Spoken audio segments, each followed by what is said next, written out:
โอเคအားလုံးမင်္ဂလာပါကျွန်တော်ခုပြောပြပေးမှာပေါ့နော်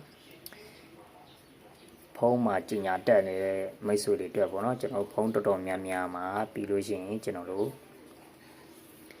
အင်တာနက်ဖွင့်လိုက်တာလည်းပေါ့နော်ကျွန်တော်အင်တာနက်ဖွင့်လိုက်တာနဲ့ကြီးညာလေးတက်နေတဲ့မိတ်ဆွေတွေအတွက်ကျွန်တော်ပြောပြပေးမှာဖြစ်ပါတယ်ကျွန်တော်ရဲ့ဗီဒီယိုလေးကိုလည်း follower like and share လေးတွေလုပ်ဖို့မမင်းနဲ့ဘူးပေါ့နော်ကျွန်တော်အားသလိုမျိုးကျွန်တော်တက်သမျှလေးမျှဝေပေးမှာဖြစ်ပါတယ်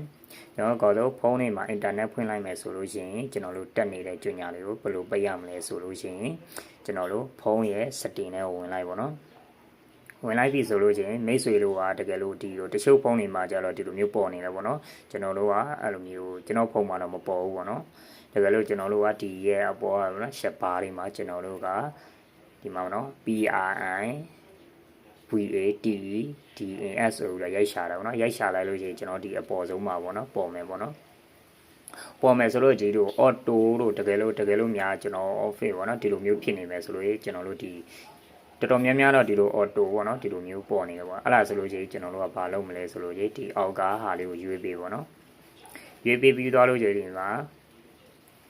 ဒီ name ဆိုတဲ့နေရာလေးကိုတစ်ချက်နှိပ်ပေးပါနှိပ်ပေးပြီးသွားလို့ရှိရင်ကျွန်တော်တို့ဒီနေရာမှာကျွန်တော်ဒီခုရေးတဲ့စာလေးပေါ့နော် DNS ပြီးလို့ရှိရင် asset ပြီးလို့ ADG UARD asset COM ဆိုတော့ရိုက်ထည့်ပေးပေါ့နော်ကျွန်တော်တို့ရိုက်ထည့်ပြီးသွားလို့ရှိရင်ကျွန်တော်ဘာလုပ်မလဲဆို save ကိုနှိပ်လိုက်ပေါ့နော်နှိပ်လိုက်ပြီးသွားတော့ဒီလိုမျိုးလေးဖြစ်ပြန်ပေါ့နော်ဖြစ်သွားပြီဆိုလို့ရှိရင်ကျွန်တော်တို့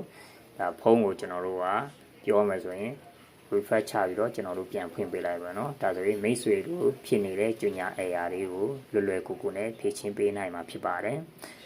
အားလုံးကျေးဇူးတင်ပါတယ်ခင်ဗျ